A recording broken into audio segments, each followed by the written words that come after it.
Hello and welcome to a very special episode of This Kent Girl Can. Woo! Woo! Haha.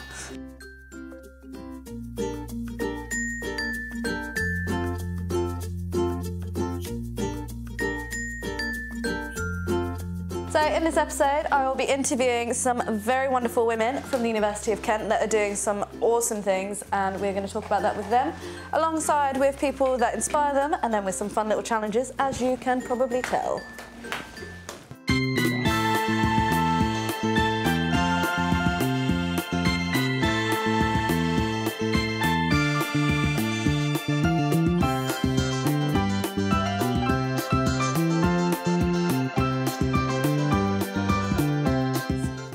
Because this Kent girl can. This Kent girl can. She can. There are too many yellow balls. I need some more colour. Thank you. Right, that's enough. I've had enough.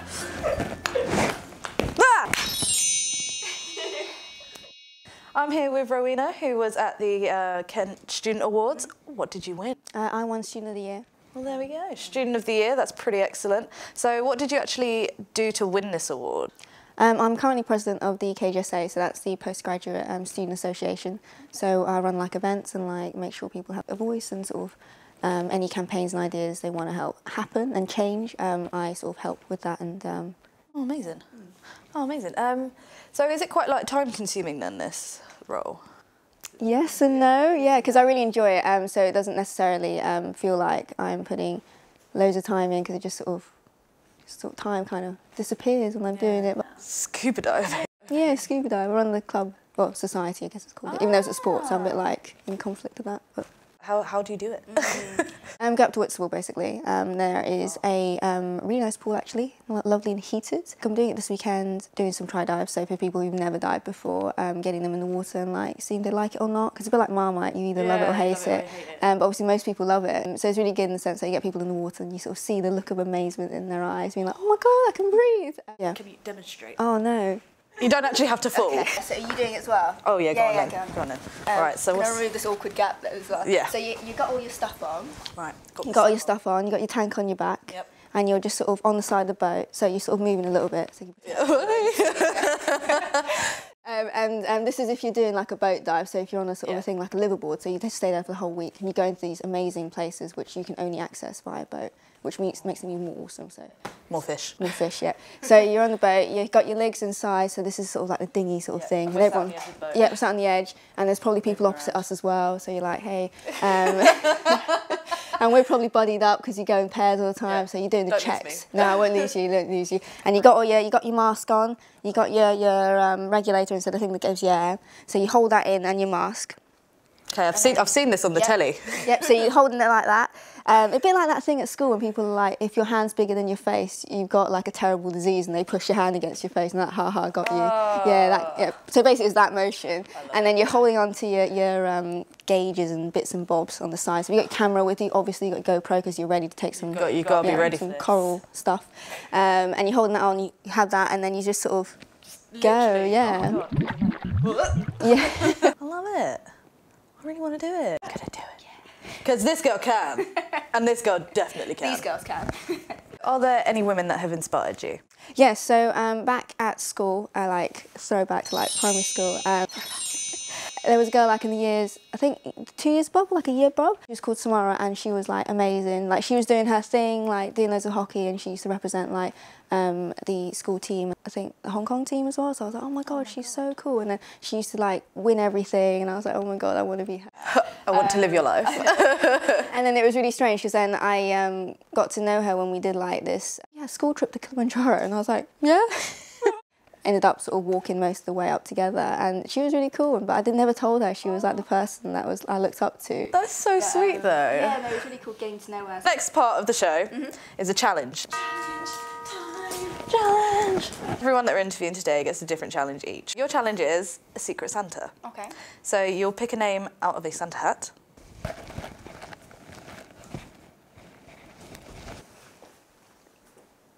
And it could be any name. Okay. And it'll be someone famous. Okay, cool. We'll narrow that down. It'll be someone famous. Okay. And you have literally 10 seconds to decide what you would buy them as a Secret Santa gift. Right, so let's shake it on up. Pick a name out of the hat. Special effect. Special effect. Ah, pixie dust. A economy ticket. Ooh, who did you get? Madonna. She was on that plane because it was on. I don't know why. It came up on my phone like a Daily Mail article. Like, you know when they pop it up, being like things you may want to know about. Yeah. Apparently, Madonna was on an economy flight and she hung out with everyone in economy. And then everyone only realised she was in economy when she like came out with all her LV bags and her personal assistant. So I thought she might like another economy ticket. I love it. What an excellent gift. It's been so wonderful having you, and we wish you all the best for the rest of this year. So this has been Rowena. Da -da -da -da -da. So I am here with Sam, who is captain of the women's seconds football, which is an absolute mouthful to say. So how are you? I'm great. You great? I'm happy, yeah. Pretty bog standard. Yeah.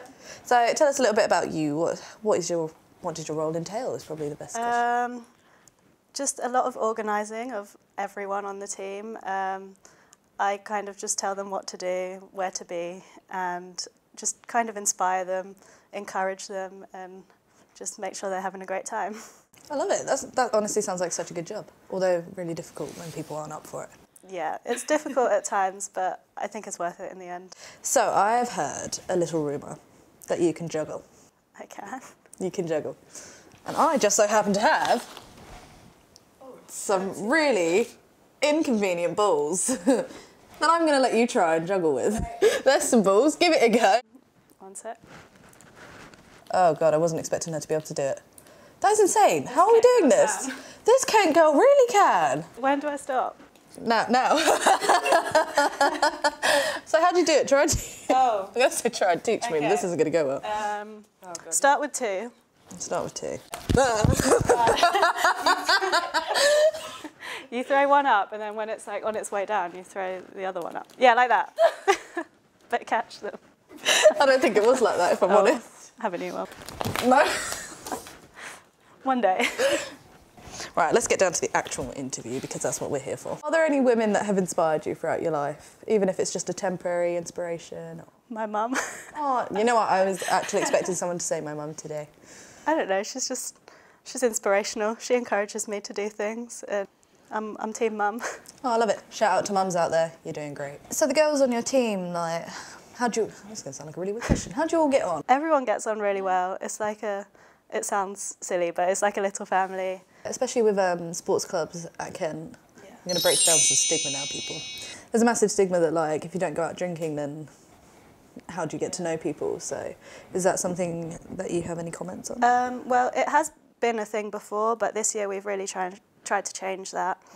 And we've introduced sober socials, that kind of thing. Oh, that's good. And where we just go out for a meal, and so that everyone can get involved. Because we've got quite a few people that don't drink and they still get involved with the team. Is there anything that really pisses you off in particular that's like being a female footballer? Yeah, they're always like, oh yeah, the men's game is better, like it's more interesting, women can't play football, that kind of thing. They've obviously never watched women's football. If you ever watched it, it's intense. It is so terrifying. They think that you're manly if you play the game, that sort of thing, but anyone can play it really, so yeah. I don't see why. I can't play it either, and we're actually about to prove that I can't play it. Anyone can kick a ball, sure. My actual challenge for you today is that we are going to play a very, very small game of football in this tiny space. But it's not going to be with a normal ball. It is going to be with this fun little guy right here. I'm up for that. So Sam here is going to try and get this inflatable reindeer head through the 2 cones that are set up just over there. But she's going to be wearing high heels because she is a woman and this Kent girl can. Just to make it more interesting. And then apparently I'm trying it blindfolded, but I can't promise anything. I think that'll actually work better than a normal football. It's all about the placement. Right. Hang on a minute, we're just decorating the goal.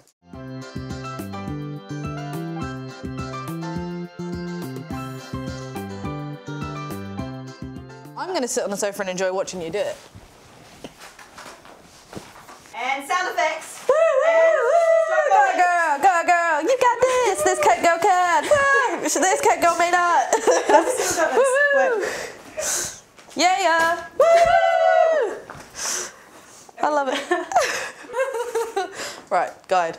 Okay, use your right foot. I'm guessing you're right-footed. Yeah. Okay, take the ball to your left, go wide. What does that mean? That'll do.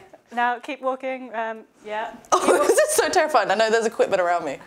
Yeah. Oh, there's a light there. Right by your left foot, so oh, I feel give it. it a whack. There you go. Keep walking straight forward, then kick.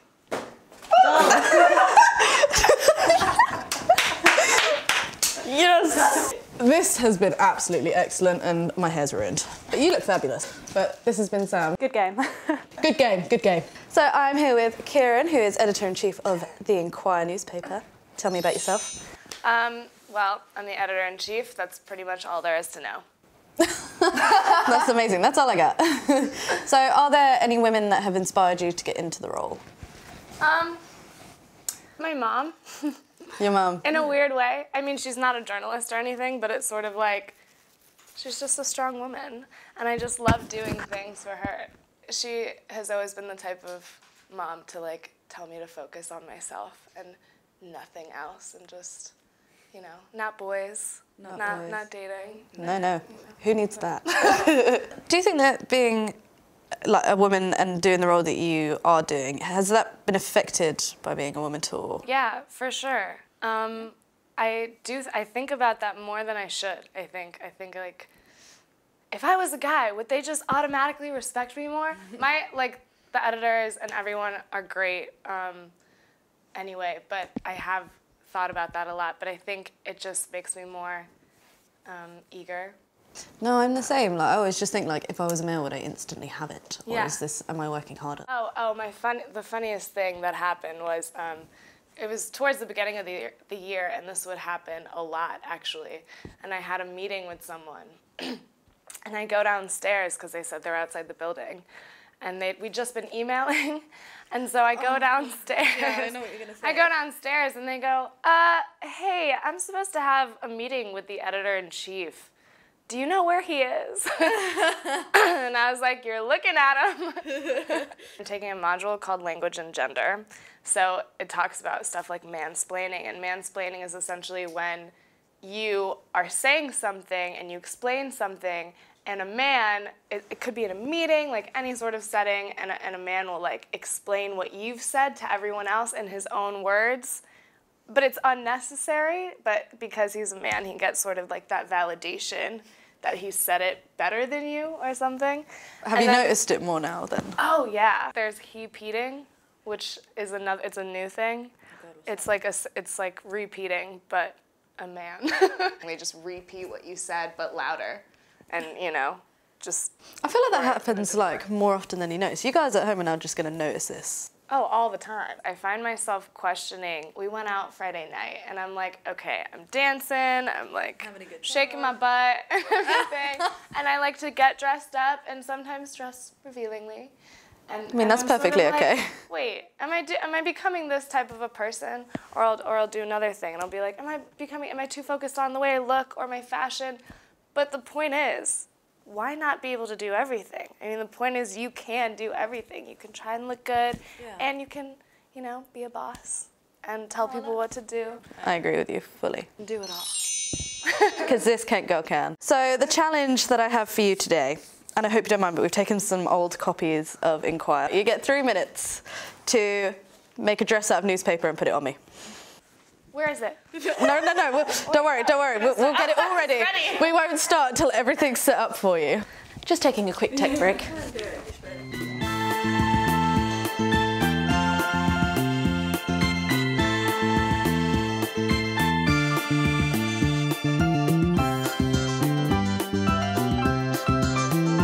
All right, when do I start? Let me know. Right. Cool. Now? Go. Now? Okay. Right. I'm just going to stand like this for a How long bit. do I have exactly? 3 minutes on the dot. Oh God, the mic. I suddenly feel really aware that I'm ticklish at this area. Well, I'm glad you used stop it. Opinion section is going right here. Have you got a fashion section anyway? You're gonna look great. That's my opinion. Oh, this is such a good one. Look, we got the social media here. There's a message in that. And we're gonna go for a choker look. Oh God. Oh no. Is that right by the mic? Yeah. Right by the mic. I think it's in my throat. Let me just hold it. Okay. I'll hold it. There you go. I can't wear this out. Wait.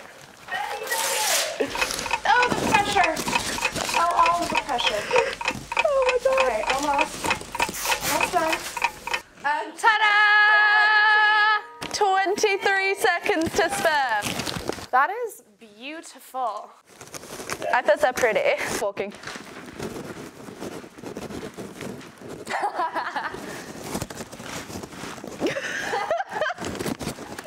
You know what? It actually kind of works. I kind of like it. Looks a bit Vera Wang. So I am now here with Lily. Tell us a little bit about yourself. Well, I'm the Women's Officer for Kent Union. Are there any women that inspire you, famous or family or so on and so forth? I think Emma Watson is very inspiring to me. How come? Because I like that she's gone from being an actor to being representing women in the UN and doing the He for She campaign. That was really inspiring. Being Women's Rights Officer, does that take up a lot of your time? Like, what does it mean? Well, I tend to do a lot of events to try and raise awareness of things. So I did the Reclaim the Night March recently. Which was very successful. I went to the UVS React conference recently, which is about sexual violence in universities and how to prevent that and how to teach people about that. So I'm going to be... I've written up a report for that for the university, so I do... So you're taking some real action here, yeah. Given your position and everything, is there any advice that you would like to give to girls on campus? Obviously, in an ideal world, there shouldn't have to be a difference between men and women and other genders. But right now, I think just basically don't walk home by yourself because a lot of things have been happening. And just keep going. You got this. How has being deaf affected you? Because obviously you've already had challenges being a woman in life. Yeah. And how has that added to it? Because you seem to do so well with it. Well, being deaf, when I was growing up, there was a lot of people in my life who were professionals to do with deaf people, and they all told my parents I shouldn't have a part-time job. I work in a tea room. That's a busy and noisy environment, and I shouldn't be able to do that, and I shouldn't be able to go to university. But I think because my parents wanted quite a lot for me and realised that I wasn't actually stupid, I was just deaf, so they were like, let's go. Let's do this. Yeah. This girl really, really can. What's the weirdest question you've ever been asked? I've had people ask me why there isn't a men's officer. They ask you why there isn't a men's officer. Yeah, because obviously men are so, Disadvantage. yeah. That's to stop me. Oh my God, so you've been asked why there's not a men's officer? Yeah. But by who? By men? Yeah. They don't need to achieve more equality. No. Like, we need to just catch Well, up. I'm a liberation officer. I'm not sure men need to be liberated. Yeah. They're too liberated already. Too liberated already. Exactly. I've also had somebody ask me why there aren't any men in my committee. My women's campaign committee. I've been told that that we don't have a wage gap. I've proven it several times. Well, we're actually about to prove this person wrong with your challenge. So challenge time! It's Eleanor's favourite time. So I've got 3, I suppose, areas of jobs, and you've got to try and guess the wage gap. Okay. Between men and women, obviously. So for the number, so for example, if you think it's like 2%, 2 balls in there. Okay. So we're going to start with media. What do you think that the pay gap is between media? I'm going to say 25. How many have I done? 4, 5, 6, 8. Okay, I think that's 25. So I'm now going to do it. I'll use orange. So 1, 2, 3, 7. 7% for media. That's on average. That's the statistics I have here from our very trusty team. So the next one. So politics. 17. I actually have it as 13, but that was very, very close.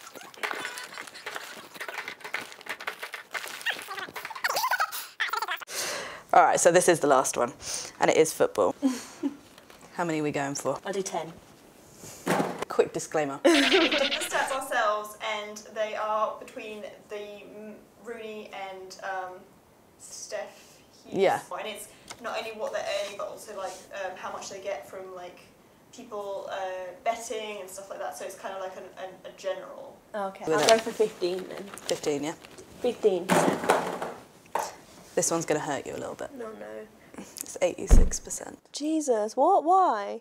Rooney earning 300,000 and Steffi's earning 35k. 35,000. God. 2, 4, 6, 8, 10, 12, 14, 16, 18. Oh, I don't know anymore.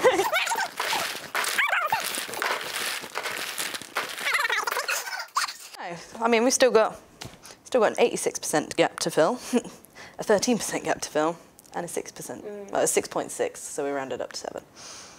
Yeah. But that's still quite a gap. Just a lot of cameras.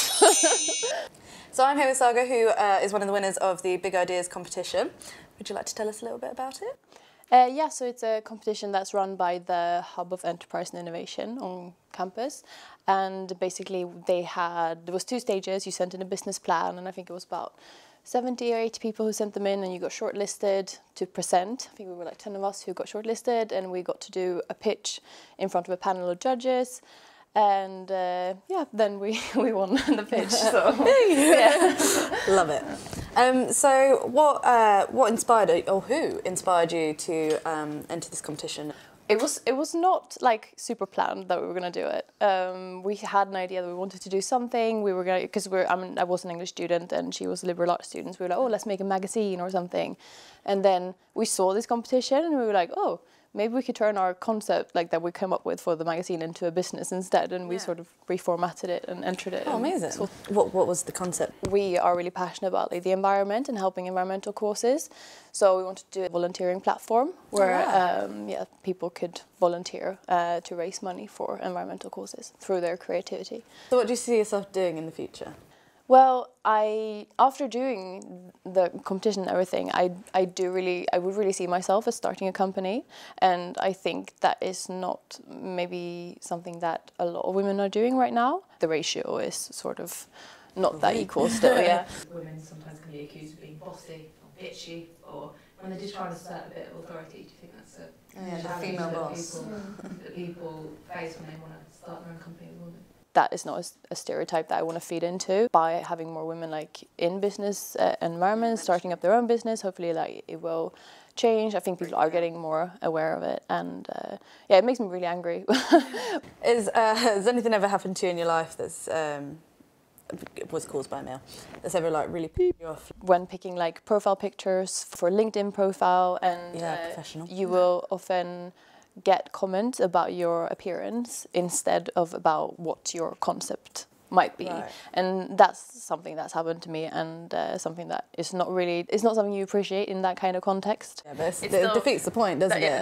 That's not why that picture is there. That picture is there just to have a face, and then the point is to read whatever is down there. Or, Do you think that there's a specific way you're going to have to dress, or is it something that doesn't bother you so much? Or? No, I think so, and especially like what we talked about, like getting comments on appearance. I would think about not dressing up or not dressing in a certain way, and it ruins your confidence. Do you see yourself as an inspiration to others? I don't really know, but maybe in the future, like that's. I mean, the concept was about inspiring people to incorporate something important in their lifestyle, and I think that's something that at least I would try to do myself as well. It's a challenge time! Challenge time! Okay, so your challenge today, we have a load of balloons outside. Oh. We're bringing them in though. So we've got 3 balloons here. You're going to have a little hunt around the room to find a weapon of choice to pop the 3 balloons with. With each balloon that you pop, I want you to say a word to break the stigma of that word. Very symbolic. So please feel free to have a manhunt. You might get followed by cameras though. Okay, that's fine. Go have a look. Let's see, is the wire in here? No, it's not. Damn. Oh yeah, there is. Yes. Oh no, I'm ruining all the decoration. No, ruin them, ruin them. There will be one here. I wouldn't even thought of that. You're joking. Oh, yeah, it works. Okay, that body image. Body image. Pay gap. And bad attitude towards maternity leave and breastfeeding, etc. That was more words than one.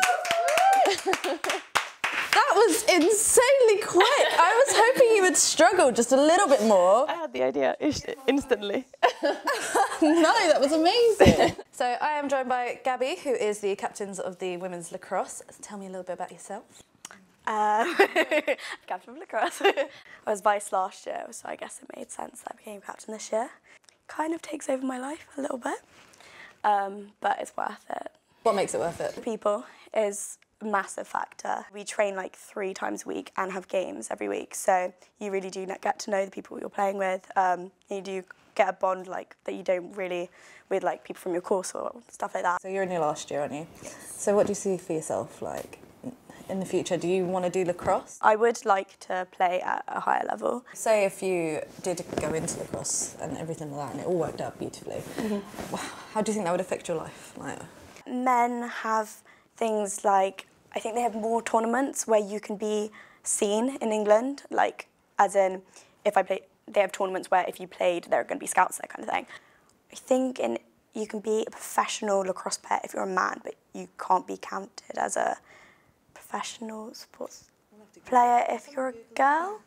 If I was to be like a lacrosse player in England, like if I played for England, you don't get paid to fund. Yeah, but there's also so there's men's lacrosse, but there's also like box lacrosse and shumash, which are like indoor versions, and they're different. Whereas in women's, there's only one option, so that limits us as well. So there's a lot less opportunity, basically. Yeah. Also, another thing is we're not an Olympic sport yet, and we're really pushing that because we feel like it's a sport that people would want to watch, but they're changing the rules for women so that it's more similar to men, so that we get picked up for the Olympics. Well, that seems unfair. Yeah. What are like the main differences between the two? There's different number of people on the pitch, so girls is 12, boys is 10. Boys is full contact, girls is no contact. The basic game is the same, it's just different positions and stuff. But obviously the aim is still to get the ball in the net, yeah. Is there anyone or anything that has ever inspired you, especially with lacrosse? Yeah, I guess Mum's a good one. I guess she is a single parent. Yeah. Yeah. She's always worked, like she has her own company. She's always kind of inspired me to like try and do whatever I want, and she's always pushed me to, if I enjoy it or if I'm good at it, to like go for it. Obviously, we're doing this Can Go Can.